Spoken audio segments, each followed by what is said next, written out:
Because again, with this whole cohabiting thing, it's like people are making big decisions together. Yeah. But they don't want to take big responsibilities together. And why is that the case? Clearly, they're scared of commitment. And why is that the case?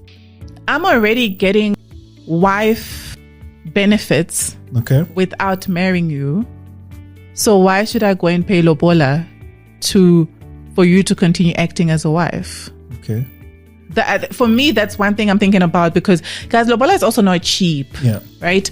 So, and again, that's a topic on its own. It's not a matter of buying somebody or paying for somebody or whatever. Yeah. But I'm just saying, even if it's not lobola we want to talk about, even if it's just a matter of actually going through signing papers, the admin of it all, of getting married, going through signing papers, going through the wedding, the costs, like why must I actually have to go through that if I'm already getting you as who you're going to be after this entire admin process?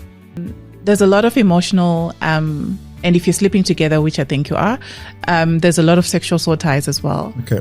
Breaking off from that person is going to be difficult, right?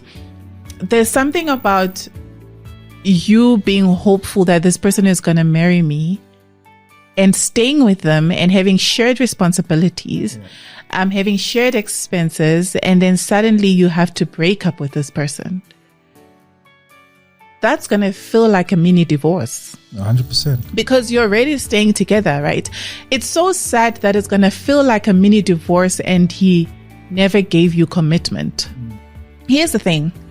You can sit down with yourself and say, me and my partner can cohabit and still not sin. Yeah. Right? Now, it still raises questions to me. How are you with somebody you're not attracted to? Are you actually attracted to each other at all? Because the idea of it is temptation in itself is not a sin. Yeah. The sin is you acting on temptation. Yeah. So the issue is not you being attracted to the person. That's not a sin in its own. Now, if you are able to stay with somebody you're saying you want to get married to, and you guys are not able to, you're not even tempted there's something to wrong have sex. there. There's something wrong. So it's in Proverbs 6, verse 27 to 28, and it says, can a man scoop fire into his lap without his clothes being burnt?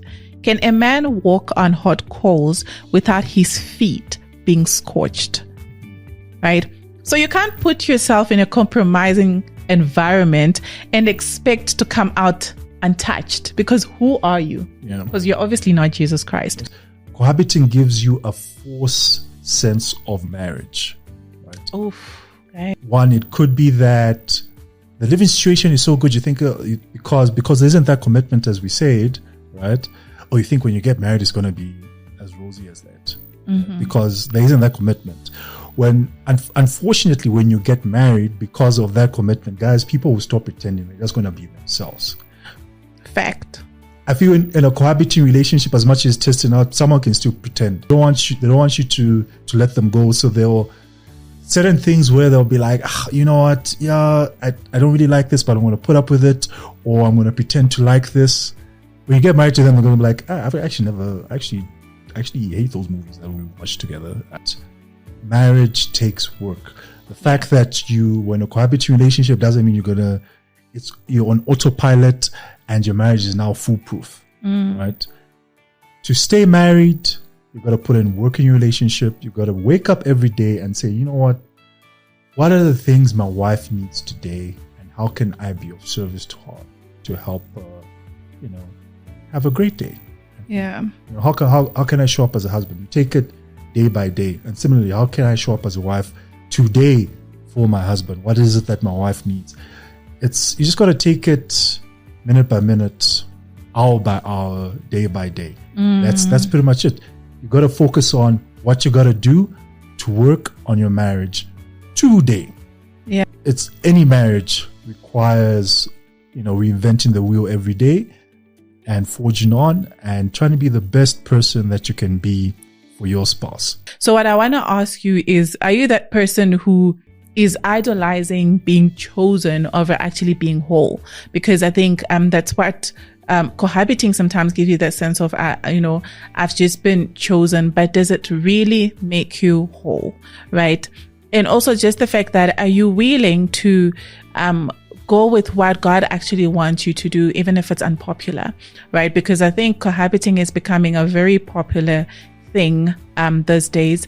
And I think for me, it's definitely not something that God intended for any of us, specifically because God loves us so much. And I think it's more from a perspective of He knows how much it can break us. Especially if things don't go the way that they're supposed to go. So it's just a moment for you to introspect, ask yourself a few questions, sit down with your partner and just have that discussion and ask your whys. Get to the real why. So sit down and ask each other, why are we actually doing this?